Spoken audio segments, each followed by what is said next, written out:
Capítulo 9. Transformados de gloria en gloria. Transformados de gloria en gloria. Sir Arthur Conan Doyle, el creador de Sherlock Holmes, escribió una novela sobre un científico llamado el profesor Challenger, que dice haber descubierto un mundo perdido poblado por dinosaurios de la era Jurásica en una llanura de América del Sur. La trama gira en torno a la lucha de Challenger para convencer a los escépticos de la comunidad científica, quienes se burlan de su supuesto hallazgo. Muchos que profesan ser cristianos reaccionan con ese mismo escepticismo cuando hablamos del deber que tienen los creyentes de ser santos. Pareciera como si estuviéramos hablando de un mundo perdido que pertenece a una era jurásica del cristianismo. Otros rechazan inconscientemente la idea de la santidad, porque la imagen que viene a sus mentes al escuchar esta palabra es la de un santurrón hipócrita, amargado, severo, aburrido e hipercrítico. Pero nada puede estar más lejos de la realidad. La Biblia dice que la santidad es el atributo por excelencia que hace a Dios hermoso y glorioso. La santidad es el brillo de su gloria. Él nos manda explícitamente en su palabra que seamos santos porque Él es santo. La santidad no es opcional para el creyente ni es un bono reservado para los supermiembros de la iglesia. Tampoco está asociada en la Escritura con santurrones amargados y aburridos. La santidad, de hecho, no solo está conectada en la Escritura con la pureza moral, sino también con el gozo. Nuestro Dios es un Dios feliz y quiere compartir con nosotros esa vida bienaventurada al darnos sus mandamientos y producir en nosotros un carácter como el suyo. Dice el salmista en el Salmo 19:8, los mandamientos de Jehová son rectos, que alegran el corazón. El Señor Jesucristo les dice a sus discípulos en Juan 15:10-11, si guardareis mis mandamientos, permaneceréis en mi amor, así como yo he guardado los mandamientos de mi Padre y permanezco en su amor. Estas cosas os he hablado para que mi gozo esté en vosotros y vuestro gozo sea perfecto. Dios está interesado en nuestro gozo y precisamente por eso está interesado en nuestra santidad. Hay un vínculo inseparable entre la santidad y el gozo. Por eso los pastores que aman a su gente deben modelar delante de ellos una vida de santidad y enseñarles y exhortarles a la santidad. Cuando escribe a los Corintios, Pablo les dice en su segunda carta que el propósito de su ministerio no era enseñorearse de su fe, sino que colaboramos para vuestro gozo. Segunda de Corintios 1:24. Estamos colaborando con su gozo cuando exhortamos a los creyentes a ser santos, porque el gozo y la santidad caminan de la mano. El pecado es el que produce una vida desgraciada. Mientras seamos más parecidos a Dios, más bienaventurados seremos.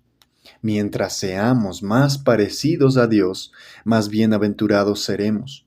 Como vimos en el capítulo 2, la caída de nuestros primeros padres en el huerto de Edén produjo como resultado una desfiguración de la imagen de Dios con la que fueron originalmente creados.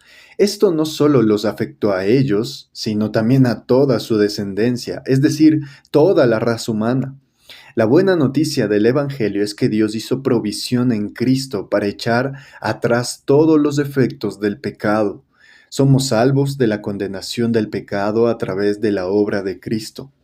Pero también somos libertados de la esclavitud para que el pecado no nos domine a su antojo y podamos ser restaurados a la imagen de Dios. Esta es la meta de la salvación. No simplemente asegurar que al final de nuestra vida terrenal vayamos al cielo, sino restaurar la imagen de Dios en nosotros, que quedó desfigurada por causa del pecado. Pablo enfatiza en su carta a los Efesios que el Señor nos escogió para salvación desde antes de la fundación del mundo, para que fuésemos santos y sin mancha delante de Él. Efesios 1:3-4.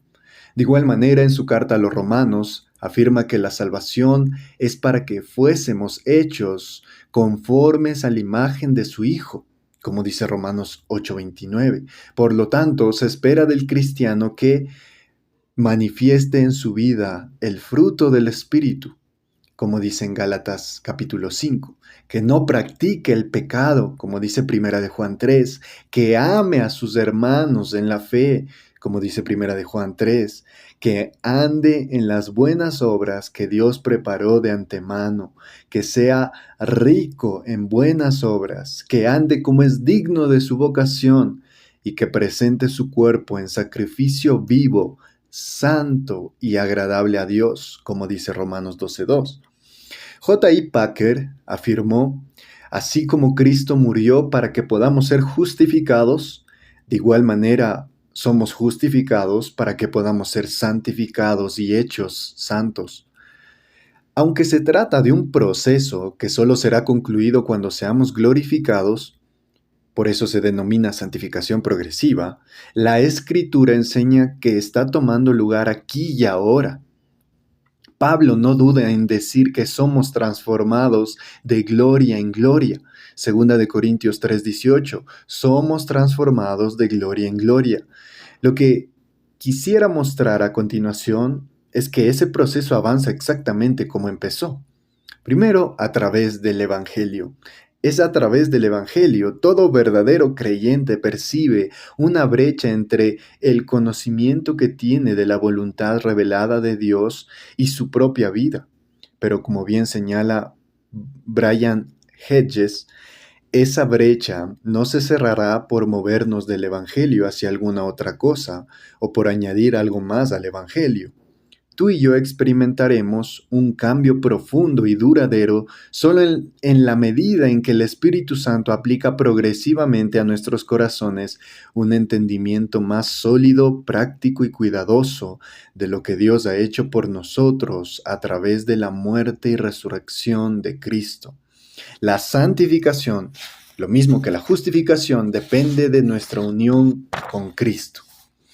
Pero también, en segundo lugar, la santificación progresiva es a través de nuestra unión con Cristo. Hablemos de la santificación progresiva y nuestra unión con Cristo.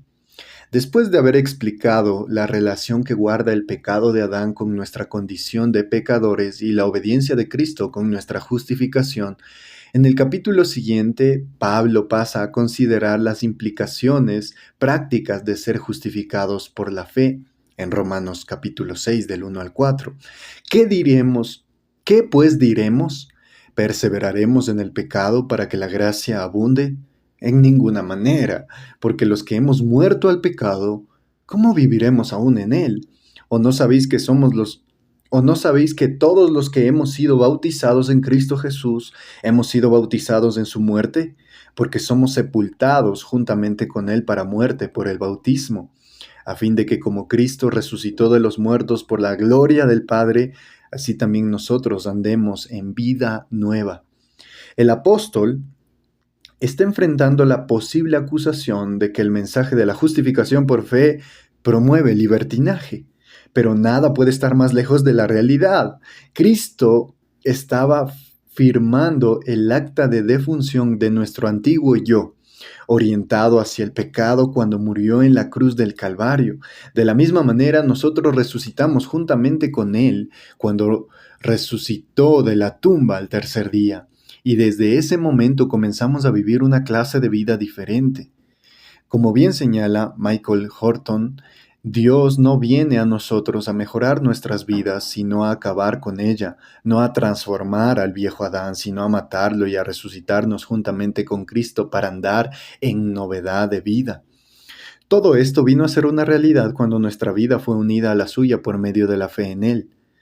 En lo que respecta a su antigua vida, el cristiano está muerto a sus antiguas metas y ambiciones, a sus antiguos intereses.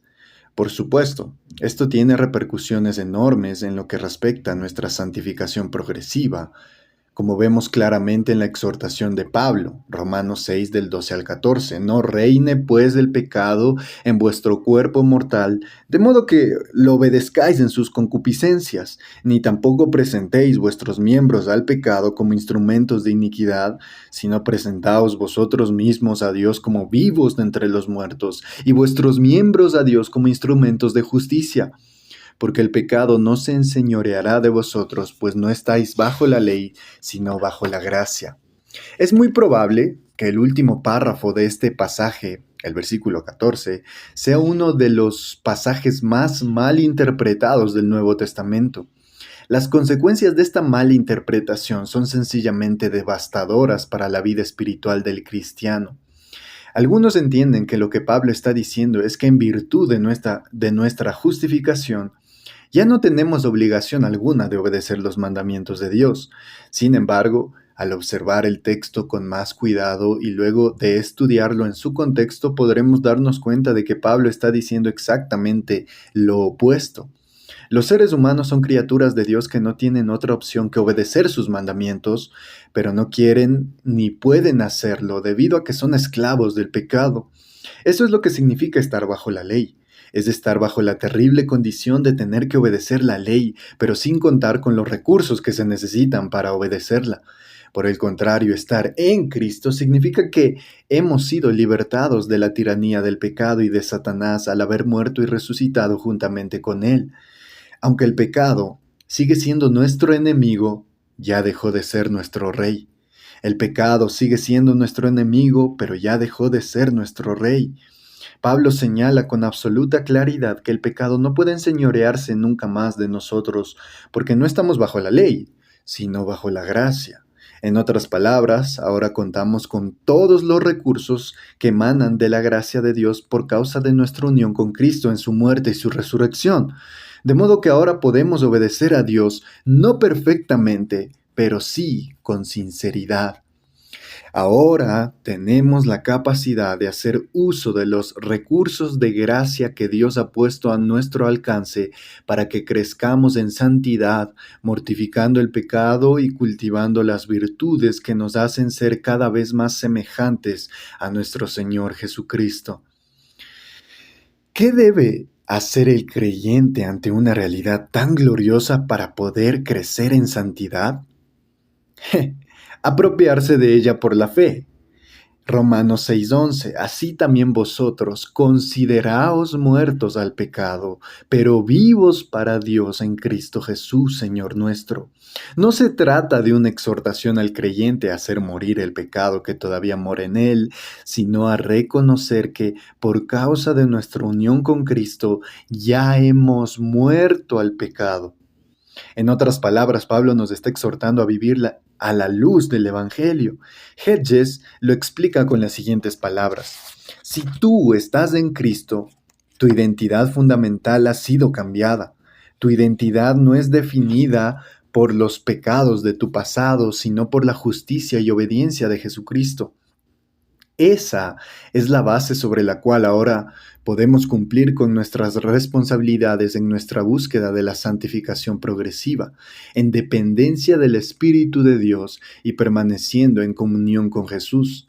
Como bien señala Kevin DeYoung, siempre debemos recordar que al procurar la santidad no vamos detrás de una cosa, sino detrás de una persona. Nosotros no queremos meramente santidad, queremos al santo en quien somos considerados santos y en quien estamos ahora siendo hechos santos. Correr en pos de la santidad es otra forma de correr arduamente en pos de Dios. Nuestra unión con Jesús es irreversible y no admite progreso porque está completa. Sin embargo, en virtud de esa unión ahora disfrutamos de comunión con Él. Aunque esa relación sí puede verse afectada por nuestros pecados y nuestra falta de diligencia, nuevamente Hedges nos ayuda a entenderlo con una excelente ilustración. Es como el matrimonio. Tú no puedes estar más o menos casado o en unión, pero sí puedes tener un matrimonio más fuerte o más débil, la comunión. Nuestra relación con Cristo también puede ser más profunda cuando hacemos uso de los medios de gracia divinamente señalados. en la medida en que crecemos en nuestra comunión con el Señor Jesucristo, en esa misma medida crecemos en santidad. Hablando en un lenguaje más práctico, debemos perseverar en la comunión con Cristo a través de la oración. Colosenses 4:2, la palabra, Juan 14:21 al 23, la comunión con el pueblo de Dios, Hechos 2:42, y la participación de la cena del Señor, 1 Corintios 10:16. La oración, la palabra, la comunión con el pueblo de Dios y la participación de la cena del Señor. Hablemos ahora de la santificación progresiva y nuestro deleite y admiración por por la gloria de Cristo. La santificación progresiva y nuestro deleite y admiración por la gloria de Cristo. La meta de la santificación es llegar a ser como Cristo. Esa es la razón por la que todo creyente tiene el deber de imitarlo conscientemente. Pero surge la pregunta, ¿cómo avanza ese proceso? Pablo responde esta pregunta en este extenso pasaje de su segunda carta a los Corintios y que haríamos bien en leer detenidamente. Segunda de Corintios 3:12 hasta el capítulo 4, verso 6 dice, así que teniendo tal esperanza, usamos de mucha franqueza, y no como Moisés, que ponía un velo sobre su rostro para que los hijos de Israel no fijaran la vista en el fin de aquello que había de ser abolido. Pero el entendimiento de ellos se embotó, porque hasta el día de hoy, cuando leen el antiguo pacto, les queda el mismo velo no descubierto, el cual por Cristo es quitado. Y aún hasta el día de hoy, cuando se lee a Moisés, el velo está puesto sobre el corazón de ellos, pero cuando se conviertan al Señor, el velo se quitará. Porque el Señor es el Espíritu, y donde está el Espíritu del Señor, allí hay libertad. Por tanto, nosotros todos, mirando a cara descubierta como en un espejo la gloria del Señor, somos transformados de gloria en gloria, en la misma imagen, como por el Espíritu del Señor. Por lo cual, teniendo nosotros este ministerio según la misericordia que hemos recibido, no desmayamos. Antes bien, renunciamos al oculto y vergonzoso, no andando con astucia ni adulterando la palabra de Dios, sino por la manifestación de la verdad, recomendándonos a toda conciencia humana delante de Dios. Pero si nuestro evangelio está aún encubierto, entre los que se pierden está encubierto, en los cuales el Dios de este siglo cegó el entendimiento de los incrédulos, para que no les resplandezca la luz del evangelio de la gloria de Cristo, el cual es la imagen de Dios, porque no nos predicamos a nosotros mismos, sino a Jesucristo como Señor, y a nosotros como vuestros siervos por amor de Jesús, porque Dios, que mandó que de las tinieblas resplandeciese la luz, es el que resplandeció en nuestros corazones para iluminación del conocimiento de la gloria de Dios en la faz de Jesucristo. Pablo se vale de un episodio muy conocido en la historia de Israel. Cuando Moisés descendió del monte Sinaí con las tablas de la ley, su piel resplandecía al haber estado expuesto al brillo de la gloria de Dios. Así que tan pronto Moisés terminaba de transmitir al pueblo las palabras que el Señor le había dicho, se ponía un velo en la cara, porque los hijos de Israel no soportaban ver su brillo, por cuanto no era más que un reflejo de la gloria de Dios. Estos hombres y mujeres israelitas sabían perfectamente que sus vidas estaban muy lejos de conformarse a ese estándar que Moisés les estaba transmitiendo de parte de Dios. Ellos podían percibir que estaban completamente perdidos y eran juzgados con base a esa ley. Así que lo que los llenaba de temor no era el brillo del rostro de Moisés en sí mismo, sino saber que estaban delante de un Dios lleno de gloria y majestad contra el cual habían pecado. No debemos olvidar que este incidente ocurrió inmediatamente después de que los hijos de Israel hicieran un becerro de oro para adorarlo.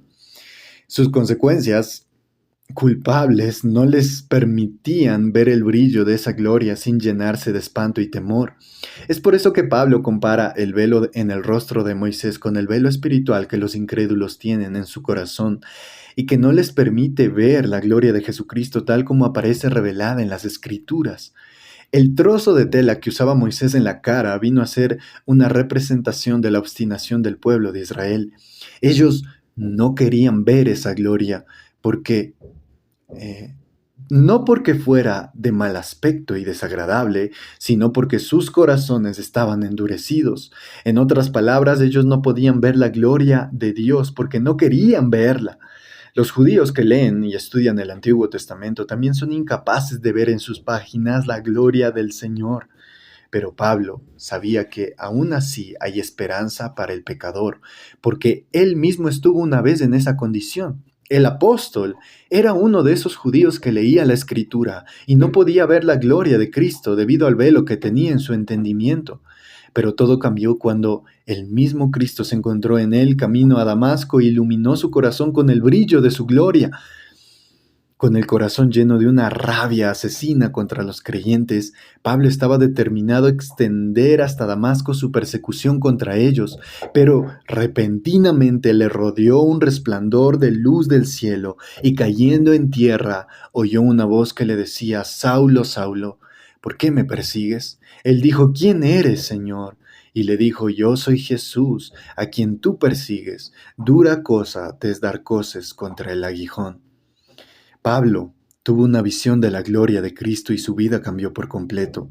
No solo cesó de perseguir a los cristianos, sino que dedicó su vida a proclamar ese mensaje del Evangelio que antes aborrecía. Aunque esa experiencia como tal es irrepetible, eso es exactamente lo mismo que ocurre cada vez que una persona se convierte. El velo de su corazón es quitado por medio de la predicación del Evangelio para que pueda ver la gloria de Cristo que allí se revela. Pablo estaba persuadido de la obra cegadora de Satanás en los incrédulos, para que no les resplandezca la luz del Evangelio, de la gloria de Cristo, el cual es la imagen de Dios. Pero aún así continuaba predicando, persuadiendo. También que Dios, que mandó que de las tinieblas resplandeciese la luz, es la que resplandeció en nuestros corazones para iluminación del conocimiento de la gloria de Dios en la faz de Jesucristo. Cuando el Evangelio es predicado y el Señor dice en el corazón del pecador: sea la luz, de repente comienza a ver lo que nunca antes había visto, que nuestro Señor Jesucristo posee una gloria incomparable que opaca completamente el brillo de cualquier otra cosa de este mundo. Así se inicia un proceso de transformación que continuará avanzando exactamente tal como empezó al contemplar la gloria de Cristo. Segunda de Corintios 3:18, por tanto, nosotros todos, mirando a cara descubierta como en un espejo la gloria del Señor, somos transformados de gloria en gloria, en la misma imagen, como por el Espíritu del Señor.